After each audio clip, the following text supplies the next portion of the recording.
안녕하세요.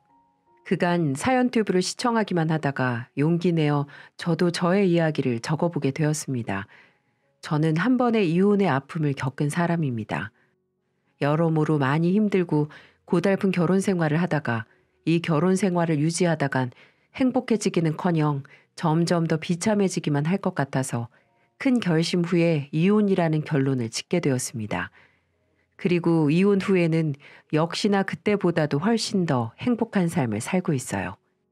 그래서 이혼하길 100번도 더 잘했다는 생각을 하며 살아가고 있죠. 아마 제 그때 그 시절의 결혼 생활 이야기를 들으시면 분통을 터뜨리실 분이 많이 계실 거예요. 저는 20대 후반에 결혼을 했었습니다. 취업을 하고 한창 일을 할 당시 대학교 때 친구가 갑자기 연락 와서는 소개팅을 하지 않겠냐며 저에게 제안을 하더라고요. 평소에 잘 연락을 하지 않다가 그 전날 동창회에서 오랜만에 얼굴 보고는 그 뒤로 또 한참 만날 일이 없을 거라고 생각했던 친구에게 소개팅을 하라는 연락이 오니 좀 의아했었습니다. 근데 알고 보니 그 친구가 SNS에 동창회 날 찍은 사진을 올렸었는데 그걸 그 친구 회사 동료가 보고는 저를 소개시켜 달라고 했다는 거였어요. 사실 제 입으로 말하기는 좀 민망하긴 하지만 저는 어릴 때부터 주변에서 예쁘다는 소리를 많이 듣고 자랐습니다. 그래서 먼저 다가오는 남자들이 꽤 있었고 그 덕에 적지 않은 연애 경험을 가지고 있었죠. 소개팅에서 만나보니 그 남자는 외모가 엄청 괜찮은 편은 아니었어요. 그냥 준수한 편에 속했고 키나 체격도 보통이었습니다. 하지만 첫 만남에서부터 눈에서 꿀이 떨어진다고 표현할 수 있을 만큼 저를 사랑스럽게 쳐다봐 주더라고요. 저는 솔직한 심정으로 제가 선호하는 이상형은 아니었지만 저를 너무나도 좋아해 주는 게 느껴져서 몇 번 더 만나봤었어요. 그 사람을 몇 번 더 겪어보니 나름 유머 감각도 있고 남자답게 저를 리드해 주는 부분도 있어 마음에 들더라고요. 그래서 연애까지 하게 되었습니다. 연애 시절 그는 저를 누구보다도 애지중지하며 잘해주었어요. 바람이 불면 날아갈까, 비가 오면 비에 젖을까 늘 안절부절하며 저를 대했습니다. 끔찍하게 저를 아끼는 그에게 저는 늘 고마움과 감동을 느꼈습니다. 대신에 그는 저를 향한 마음이 큰 만큼 집착이나 간섭도 좀 심한 편이었어요. 늘 짧은 치마는 입지 못하게 하고 화장도 진하게 하는 것도 싫어했어요. 게다가 정말 아무런 감정 없는 남자들과도 말 섞는 것을 극도로 싫어했습니다. 그래서 저는 늘 옷도 단정하게 입어야 했고 지나가는 남자들에게는 눈길조차도 줄 수가 없었어요. 하지만 그런 집착 외에는 저에게 항상 잘했기 때문에 그 정도는 감수할 수 있었습니다. 연애는 길게 하지는 못했어요. 남자 쪽에서 하도 결혼을 빨리 하고 싶어 했었기 때문에 저는 1년도 채 연애를 하지 못하고는 곧바로 결혼을 했습니다. 사실 저는 결혼을 빨리 하고 싶은 생각은 없었어요.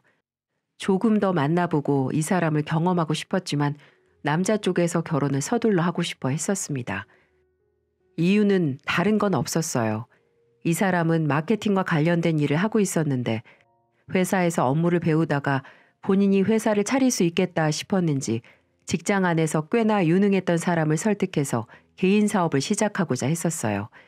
결국 그 둘이 동업을 하기로 하고 남자친구는 바로 일을 그만두고 사업을 시작하게 되었는데 그때 저보고 안정적으로 가정을 이루어 내조를 좀 해주었으면 좋겠다고 이야기를 해왔었습니다. 저도 엄연한 직장이 있어서 고민이 많이 되더라고요. 그래서 생각할 시간을 좀 달라고 했었지만 워낙에 사업에 대한 자신감이 있었고 내조만 잘해주면 평생 행복하게 해주겠다고 하기에 결정을 내릴 수 있었어요. 또 제 마음속에는 저를 아껴주고 사랑해주는 남자친구의 모습을 보면서 이 사람이 사업에 실패를 하더라도 나를 끝까지 책임지려고 하는 이 모습 하나로 끝까지 행복할 수 있겠다라는 확신이 들어 결혼까지 할 수 있었던 거였어요. 하지만 결혼 후에 저는 사계절도 겪어보지 못한 남자와 하게 된 결혼을 뼈저리게 후회해야만 했습니다.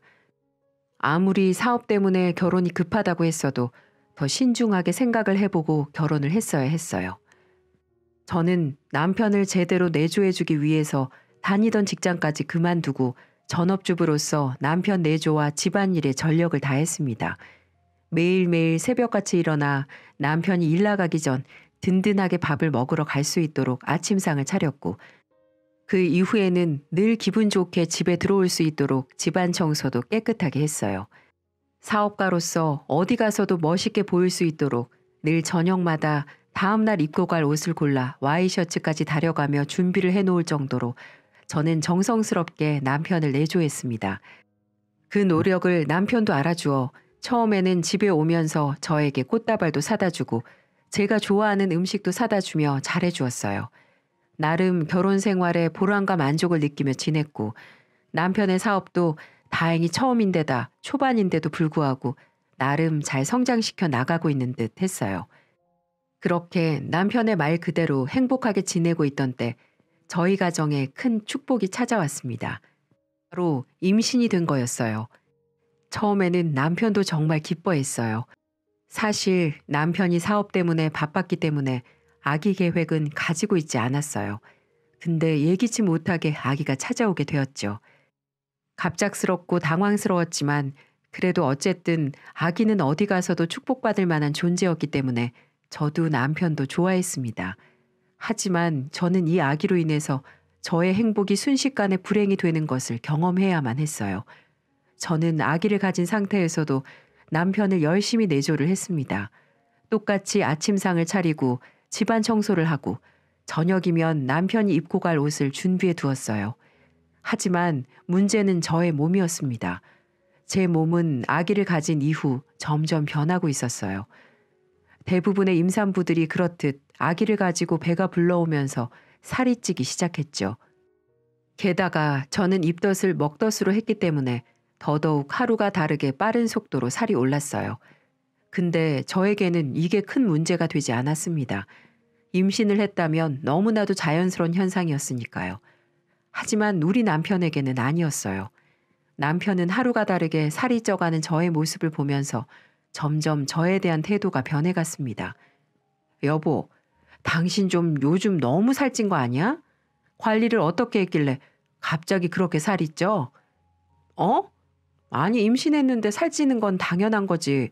무슨 말이 그래? 게다가 임신한 사람이 관리를 할 필요가 뭐가 있다고. 당신이야말로 누가 들으면 게으른 소리라고 할 얘기를 아무렇지도 않게 하네. 요즘은 임산부들도 관리 많이 하더만. 살찌우지 않으려고 먹는 것도 조절하고 운동도 하고 말이야. 그건 연예인들이나 하는 얘기지. 그게 얼마나 스트레스 받는 일인 줄 알아? 나는 우리 애한테 스트레스 없이 그저 행복한 감정만 전달해주고 싶어. 물론 내가 좀 먹덧이 심해서 자제할 필요는 있겠지만 의사 선생님도 애기 잘 크고 있다고 해주셨고 내가 잘 먹으면 아이한테도 좋으니까 먹고 싶은 거 있으면 참지 말고 잘 먹으라고 하셨어. 그래도 관리 좀 해. 당신 요즘 영 보기 안 좋아. 남편은 결국 저의 가슴에 비수가 되는 말까지 꽂아가며 제가 살이 찌고 있는 것을 지적했습니다. 하지만 그게 끝이 아니었어요. 오히려 이건 시작이었습니다. 저는 점점 더 하루가 다르게 살이 쪄갔고 평생 처음 보는 몸무게까지 올라가게 되었어요. 그러는 사이 남편도 점점 저를 대하는 태도가 무례해져 갔죠. 당신 무슨 빵떡어멈도 아니고 얼굴이 왜 그래? 볼에다가 빵 100개 씹은 집어넣은 사람 같아. 아주 징그럽다고. 뭐? 징그럽다니 그게 아내한테 할 소리야? 그것도 임신한 아내한테. 징그러운 걸 징그럽다고 그러지. 그럼 뭐라 그래? 어휴, 저 팔뚝살 좀 봐라. 그게 코끼리 다리지 사람 팔이냐? 뭐야? 당신 정말 왜 그래? 왜 그렇게 말을 심하게 해? 당신 충격 좀 받고서 관리하라고 그러는 거야.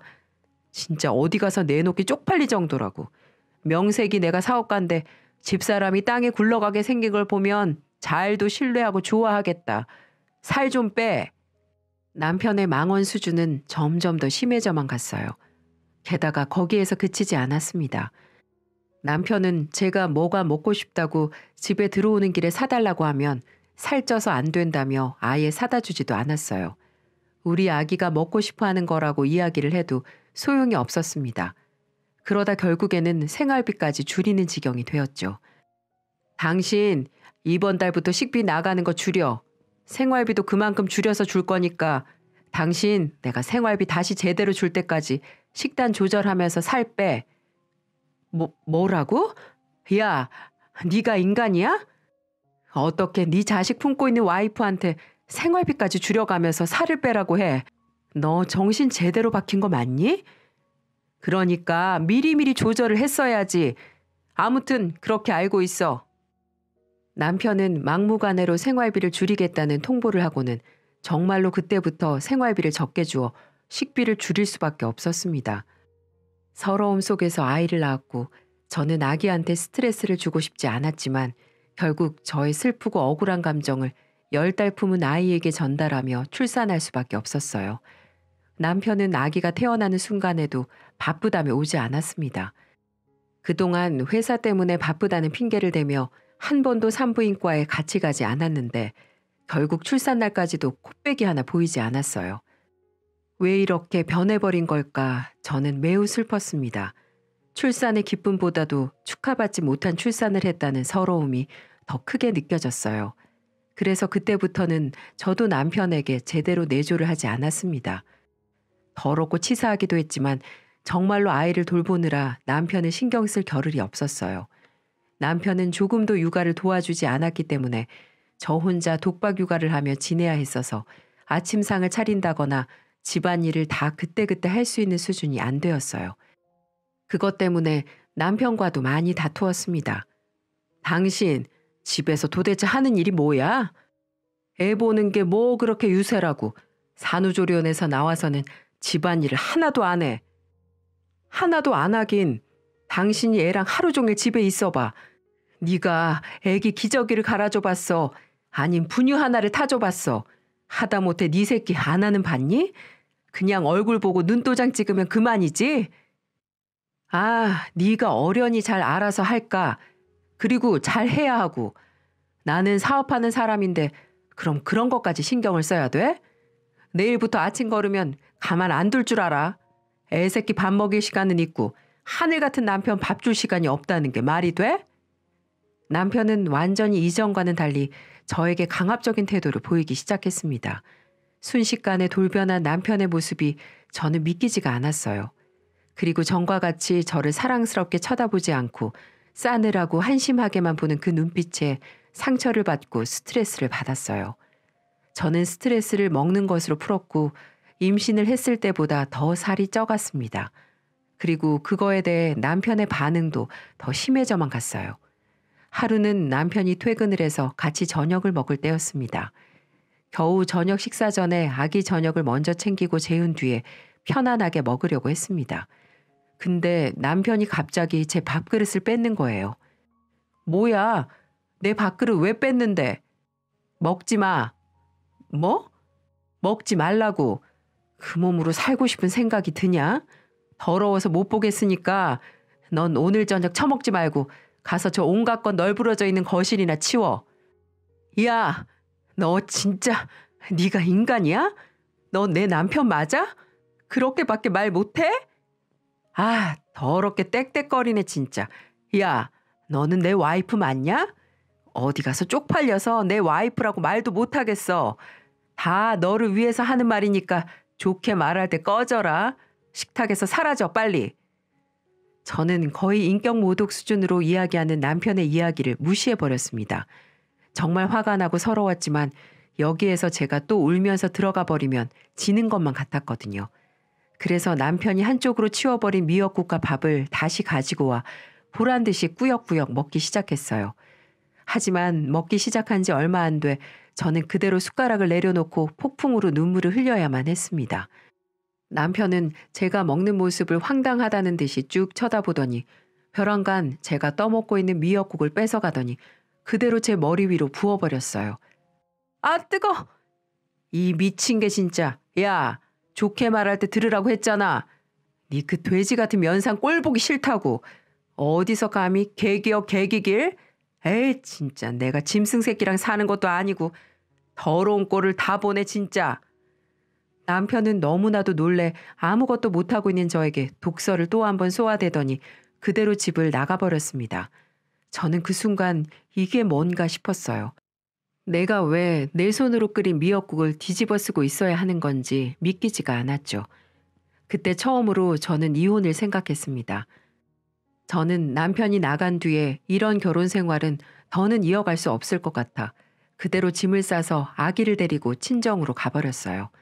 그리고는 어떠한 남편의 연락도 받지 않았습니다. 남편은 한 3일까지는 전화를 받지 않는 저에게 문자를 보내며 온갖 욕설을 했어요. 저는 모든 것을 다 무시했습니다. 그러다가 제가 친정에 있는 걸 알고는 찾아왔더라고요. 그때부터는 사정을 하기 시작했습니다. 여보, 내가 미안해. 내가 심했어. 이제 다시는 안 그럴 테니까 집으로 돌아와. 집에 와서 좀 봐봐. 엉망이야. 당신 있어야 된다고. 내가 잘못했어. 당신한테 그러는 게 아니었는데 내가 너무했어. 다시는 안 그럴게. 남편은 집에서 내조받지 못하고 혼자 사는 게 꽤나 힘들었는지 저에게 와서 무릎을 꿇고 싹싹 빌었습니다. 저는 집에다가는 부모님이 속상해 하실 것 같아 단순히 싸웠다고만 이야기를 한 상황이었기 때문에 남편의 태도를 보신 친정엄마는 남편을 다독이며 저보고 얼른 집으로 돌아가라고 하셨어요. 이해, 안서방이 이렇게까지 하는데 그만 집에 들어가 봐라. 부부가 살다 보면 어떻게 다 내 마음에 들겠니? 그게 싸울 때도 있고 실수할 수도 있는 거지. 그러니까 이제 그만하고 얼른 들어가. 저는 차마 엄마한테 어떤 일이 있었는지 다 말씀드리지 못하고 그대로 집에 들어가야만 했어요. 그리고 눈물까지 흘리며 저에게 말하는 남편의 모습을 보고는 조금은 진심이 담겨져 있지 않을까 싶어 용서해 주기로 했어요. 집에 가니 엉망이었던 식탁과 거실은 나름 엉성하긴 했어도 잘 치워져 있었습니다. 그걸 보고 정신을 좀 차렸나 보다 싶었어요. 그리고 한 몇 달은 편안하게 생활을 했습니다. 남편은 여전히 연애나 결혼 초반 때처럼 저에게 정성스럽게 하진 않았어도 제가 먹는 거나 차림새 가지고 뭐라고 하진 않았어요. 무심하긴 했어도 그래도 이만하면 살만하다 싶어 그대로 결혼 생활을 하고 있었습니다. 근데 이번에는 인격 모독적인 것으로 좀 살만하니 다른 걸로 남편이 저를 힘들게 했어요. 집에만 들어오면 동업하고 있는 사람의 뒷담화를 그렇게 해댔습니다. 아, 진짜 이 자식 이거 똑똑한 척을 너무 한단 말이지. 내가 프로젝트 다 짜놓은 걸 지가 마지막에 양념만 쳤으면서 지 성과로 다 가지고 가고 말이야. 마음에 안 들어 죽겠어. 아, 이 자식을 어떻게 하지? 왜 이렇게 마음에 안 드는지 자꾸 나한테 가르치려고 하고 지 혼자 사장 노릇하려고 해. 남편의 이야기를 들어봤을 때 그 동업자는 아나무인에 자기 혼자 일처리를 하려고 하는 이기적인 사람이었습니다. 그리고 그 모든 성과를 본인이 다 가지고 가려고 하는 나쁜 사람이었죠. 하지만 몇 번 남편이 하는 이야기를 들어보니 오히려 남편은 감정적으로만 그 사람을 욕하고 있었고 더 이야기를 들어보면 오히려 자신이 실수할 뻔한 걸 그 사람이 잘 처리해 좋게 마무리된 것들이 있어 보였어요. 근데 남편은 그게 마음에 안 드는 듯 했습니다. 하지만 그건 어디까지나 남편의 사업적 문제였기 때문에 저는 크게 관여하지 않았어요. 그냥 힘내라고 다독여 줄 뿐이었죠. 근데 남편은 점점 이것도 마음에 들지 않는 듯 했습니다. 처음에는 제가 힘내라고 다독여 주면 알았다고 했던 사람이 또다시 저를 무시하기 시작했어요. 여보, 당신이 실수한 거 있는 것 같은데 오히려 잘 해결해 준 동업자한테 고마워해. 좋은 동업자 같은데. 뭐야? 야, 너는 누구 편이야?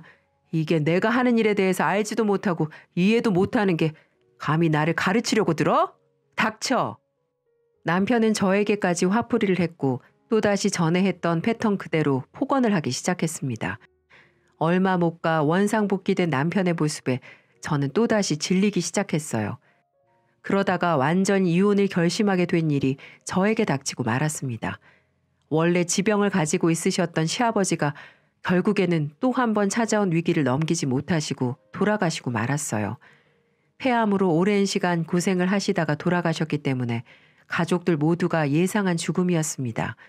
그래서 빠르게 장례식장을 차리고 모두들 덤덤하게 조문객을 받기 시작했어요.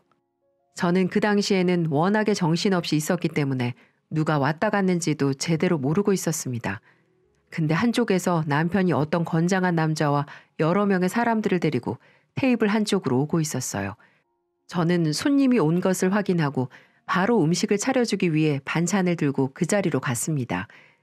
그리고는 남편에게 눈짓으로 누구냐고 물어보는데 그때 저는 남편의 말에 큰 충격을 받을 수밖에 없었어요. 저 인사해요 아줌마. 여기는 내 사업장에서 같이 일하는 동업자고 여기는 내 직원들. 인사하세요 여러분도. 이쪽은 우리 집 식모인데 감사하게도 우리 아버지 장례식 일도 도와주시겠다고 오셨네. 저는 그 순간 남편의 입에서 나오는 저의 존재에 대해 듣고는 충격에 휩싸일 수밖에 없었습니다. 그리고 제 자신이 너무나도 창피해지고 초라해지면서 어딘가로 숨고만 싶었어요. 제가 식모라뇨. 너무나도 비참했습니다. 그래서 그 순간 아무 말도 하지 못하고 저는 눈물이 핑 돌아 장례식장에서 도망쳐 나와버렸어요. 저는 자신의 직장 동료들에게 저를 식모라고 소개한 그가 끔찍하게 싫어졌습니다. 그래서 이혼을 해야겠다고 마음을 먹게 되었어요. 장례식장에서 나온 뒤 제 전화기에는 불이 나게 연락이 왔습니다. 남편부터 시작해서 시어머니까지 번갈아 가면서 저에게 전화를 해댔죠. 솔직히 시어머니도 정말 싫었습니다. 사업하는 아들을 끔찍하게 생각하셨기 때문에 남편이 저한테 하던 것처럼 시시때때로 저에게 전화해서는 내조 잘하라고 잔소리를 심하게 했었어요. 그리고 그 장례식장에서 제가 정신없이 일을 하게 된 것도 저는 인사할 필요 없으니 음식이나 나르라고 했기 때문이었죠. 시댁에서 온갖 서러움만 받은 저였기 때문에 그들에게 조금의 정도, 죄책감도 가지지 않을 수 있었어요. 그날로 저는 남편이 장례를 마치고 돌아올 때까지 이혼 서류를 준비해 두었습니다. 그리고는 친정으로 아이의 짐을 다 싸들고 들어가 버렸어요.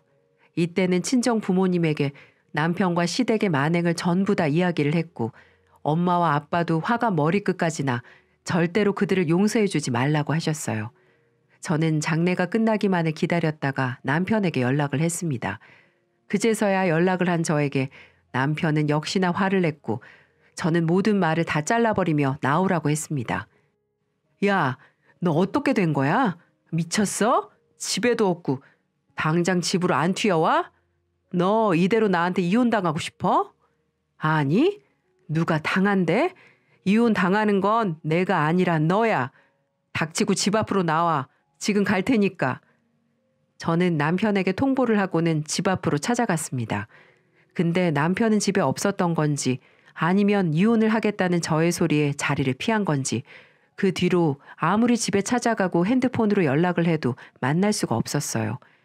남편은 저에게 이혼당하고 싶냐는 말이 단순한 협박이었는지 그 뒤로는 제 연락도 받지 않았습니다. 그래서 어쩔 수 없이 이혼 서류를 들고 회사로 찾아갈 수밖에 없었어요. 회사로 들어가니 아직은 규모가 작아 온 직원들이 다 옹기종기 모여 일을 하고 있었고 거기에는 남편은 없었습니다. 저 혹시 안성준 대표 자리에 없나요? 아, 그 장례식장에서 뵀던 도우미 아주머니 맞으시죠? 놀랍게도 제가 남편을 찾으니 직원 중 하나가 저를 알아보며 말을 걸어왔습니다. 하지만 저를 부르는 그 단어에 저는 또 한 번의 비참함을 느껴야만 했어요. 순식간에 제 입에서는 헛웃음이 나왔습니다. 저를 기억하시네요? 근데 도우미 아줌마라고요? 아, 그때 저희 대표님이 그렇게 말씀을 하셔서 그 인간 혓바닥이 잘못돼도 한참 잘못되었네요. 저 그 인간 식모 아니고요. 와이프예요. 제가 창피해서 그렇게 얘기했나 본데 그 인간 애까지 낳은 와이프라고요. 제가 와이프라고 외치는 순간 사무실에는 정적이 흘렀습니다. 다들 당황해하고 있는 사이에 키가 훤칠한 사람이 갑자기 제 앞으로 오더니 저에게 말을 걸어왔습니다. 안녕하세요. 안성준 대표 와이프였는데 저희가 제대로 못 알아뵀네요. 정말 죄송합니다. 저는 안 대표랑 같이 동업하고 있는 김희성입니다. 안 대표 찾으러 오셨나 봐요? 네. 그 인간 어디 있나요? 연락이 안 돼서요. 지금은 잠깐 출장 갔는데. 그래요? 그럼 죄송하지만 그 인간이 제 연락은 통 안 받아서요. 인성이 쓰레기라 더 같이 못 살겠어서 이혼 서류 주려고 하는데 통 연락이 안 되네요. 이 서류 좀 맡아주셨다가 그 인간 오면 꼭 좀 전해주시고요. 괜찮으시면 제 번호도 알려드릴게요. 그 인간 나타나면 저한테 따로 연락 좀 주세요. 네, 그렇게 하겠습니다. 지금 좀 많이 흥분하신 것 같은데 안 대표 곧 들어올 시간 다 되긴 했으니까 일단은 저랑 같이 자리 옮기셔서 흥분 가라앉히시면서 잠시 기다려 보시겠어요? 이 동업자라는 남자는 제가 흥분한 상태에다가 식모라는 이야기에 또 한 번 서러움이 복받쳐 눈물을 글썽이며 이야기하는 것을 보며 잠깐 자리를 옮겨주었습니다. 저는 남편에게 복수하고 싶은 마음에 그 동업자라는 남자에게 그간 남편이 저에게 행했던 만행들과 그 동업자에 대해서 욕했던 모든 것들을 다 이야기했습니다. 그랬더니 그 남자는 조금도 귀찮아하지 않으면서 저의 이야기를 경청해 주었어요. 그리고는 힘들었겠다며 저를 다독여 주었죠. 저는 처음 보는 남자였지만 따뜻한 시선으로 저를 바라봐주고 저의 이야기를 진지하게 귀담아 들어주는 모습에 위로를 느꼈어요. 한참을 저도 모르게 떠들어대는 사이 남편이 출장에서 돌아왔는지 회사로 들어오는 소리가 들렸습니다. 저는 그대로 밖으로 나가 남편에게 이혼 서류를 던져버렸어요. 이 자식아, 왜 피해? 나한테 이혼당하는 게 쪽팔리니? 어? 나한테 이혼당하기 싫으면 알아서 기라고 할 땐 언제고 내가 이혼한다니까 피하고 난리야. 여기 이혼 서류 내가 친히 가지고 왔으니까 당장 도장 찍어. 이게 미쳤나? 남의 회사 와서 이게 무슨 행패야? 일단 나와. 나오라고. 남편은 그대로 저를 끌고 나갔습니다. 그 뒤로 이혼 이야기를 하며 한참을 실랑이를 했습니다. 남편은 절대로 이혼을 못 해준다고 버텼어요. 이유는 다른 것 없었습니다. 저와 재산 분할하기 싫다는 거였어요. 어처구니가 없었습니다. 그래서 저는 이러고 있다간 이혼 소송을 해도 아이가 있기 때문에 소송이 길어질 것만 같아 하루도 빠지지 않고 남편 회사로 아이를 안고 출근 도장을 찍었습니다. 소송이 길어지면 시간이 지날수록 제게 이득이 될 게 별로 없다는 판단을 내렸고 전 나름 제 방식대로 남편을 압박하기로 계획을 세웠어요. 당신 미쳤어? 여기가 어디라고 매일같이 오는 건데 다른 사람들 일하고 있는 거 안 보여? 지금 애 우는 것 때문에 다들 집중이 안 되잖아. 아, 그래? 그럼 이혼해 주던가. 그럼 이런 모습 보지도 않아도 될 텐데 왜 이혼을 안 해줘서 사서 고생을 할까? 돼지 같은 마누라 보기 싫다며? 같이 살기 싫다며? 전 그렇게 남편의 피를 말리기 시작했고 결국 2주 정도 그렇게 드나드니 결국 남편이 백기를 들더군요. 알았어. 이혼해. 애 양육비랑 재산 분할 적당히 해줄 거니까 제발 그만해. 당신 때문에 여기가 회사인지 키즈카페인지 모르겠잖아. 내가 너 때문에 스트레스 받아 죽겠어. 결국 남편은 이 생활이 힘들었는지 내게 질려버렸다면서 이혼을 하자고 했습니다. 이혼 소송까지 가지 않고도 도장을 찍어주었죠. 하긴 갓난아기 데리고 매일같이 와서 유모차 끌고 다니고 애기 분유 타주고 기저귀 갈아주고 그러는데 스트레스 안 받는다면 더 이상한 현상이겠죠. 너무 통쾌했습니다. 그렇게 저는 적당한 재산 분할을 받고 양육비, 친권 등도 제가 맞는 걸로 하고 그 인간과 완전히 갈라지게 되었어요. 그렇게 전 당분간 친정에 있기로 하고 육아에 전념하고 있는데 그런데 어느 날 남편과 이혼한 지 7개월 정도 지났을 때 남편 동업자라는 사람에게 연락이 왔습니다. 처음에는 왜 이 사람이 내게 연락이 오지? 남편한테 무슨 일이 생겼나? 라는 생각이 들었지만 우선 받아보기로 했습니다. 그렇게 전화를 받았더니 혹시 내게 오늘 시간 있냐고 물어보더군요. 그래서 무슨 일이냐고 물어봤더니 꼭 만나서 하고 싶다고 했습니다. 저희 동네로 온다고 하길래 집 근처 카페에서 보기로 했습니다. 오랜만에 만나서 반갑게 인사를 하고 이런저런 얘기를 시작했는데 이 남자는 남편과 회사 동업을 그만하고 각자 갈 길을 가겠다고 말해주었습니다. 아, 그래요. 근데 이 얘기를 왜 제게 해주시는 거죠? 전 이제 그 사람 와이프도 아닌데요. 네, 저도 모르겠어요. 이 사실을 은미 씨한테 해주고 싶어서 보자고 했어요. 이 사람은 전 남편과 사업을 하면서 그동안 마찰이 심해 갈등이 심했었다고 했고 결국은 자신의 미래를 위해 새 회사를 차리기로 했다고 했습니다. 그리고 더 놀라운 사실은 그동안 제가 회사 갈 때마다 이 사람은 제 얘기도 잘 들어주고 많이 챙겨줬었는데 저를 보고 남일 같지 않아 동질감 같은 걸 느꼈다고 했어요. 본인도 이혼을 했는데 전 와이프로 인해 상처를 많이 받고 몇 년 전에 이혼을 했다고 말해 주었습니다. 그러면서 제게 이렇게 가끔 커피도 마시고 밥도 한 번씩 먹을 수 있는 친구가 되면 안 되냐고 수줍게 말을 하더군요. 처음에는 내게 왜 그러지? 이래도 되는 건가? 이런 생각을 했지만 그 사람의 눈빛을 보고 빈말을 하는 사람이 아닌 것 같아 보여 저도 좋은 친구도서 나쁠 것 없으니 그러자고 했습니다. 그래서 그 이후에 만나기 시작했고 만나는 횟수도 점점 늘어나기 시작했습니다. 이 사람을 만나면 만날수록 정말 진국이라는 생각이 들었어요. 어디 놀러 갈 때도 우리 아이를 마치 자기 애처럼 잘 돌봐주었고 이 사람 품에서 우리 애기 잠이 들 때면 뭔가 모를 감정들이 생겨나기 시작했습니다. 그렇게 우리는 서로의 감정들에 솔직해지기로 했고 8개월 정도 만나다 서로 재혼을 하게 되었죠. 다른 건 모르겠지만 이 사람만큼은 전 남편처럼 제 외모 보고 판단하는 그런 한심한 사람이 아닌 저의 상처와 아픔을 안아줄 줄 아는 그런 듬직한 사람이었어요. 그리고 이 사람은 독립을 하면서 회사도 승승장구해 나갔습니다. 일하는 직원도 2명에서 4명으로 늘어났고 매출도 가파르게 올라간 걸로 보였습니다. 물론 지금도 이제 걸음마 단계이지만 열심히 회사를 운영하는 지금의 남편이 너무 멋져 보였죠.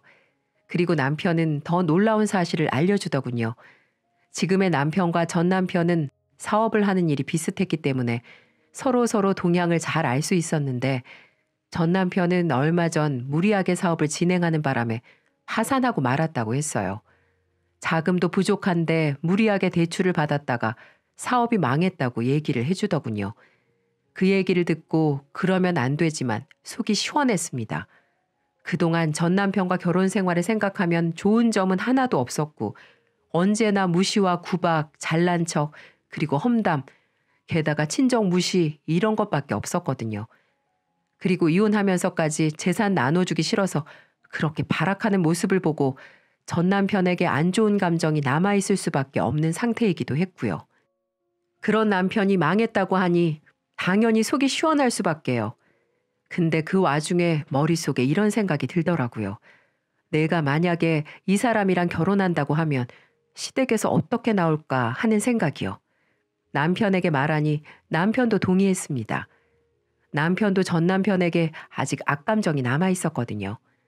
회사 공금을 지 개인 금고처럼 사용하고 독단적으로 회사를 운영해 나가려고 하고 직원들에게 남편을 험담이나 하고 그런 것들이 쌓여서 남편은 독립을 했던 건데 우리가 결혼한다고 연락하면 아마 뒷목 잡지 않을까 하는 생각을 하게 되었습니다.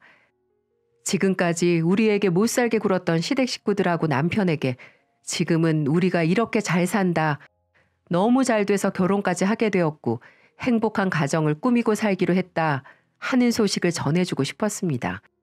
그래서 결혼 준비를 마치고 저는 보란 듯이 전 시댁 쪽으로 청첩장을 보내주었습니다.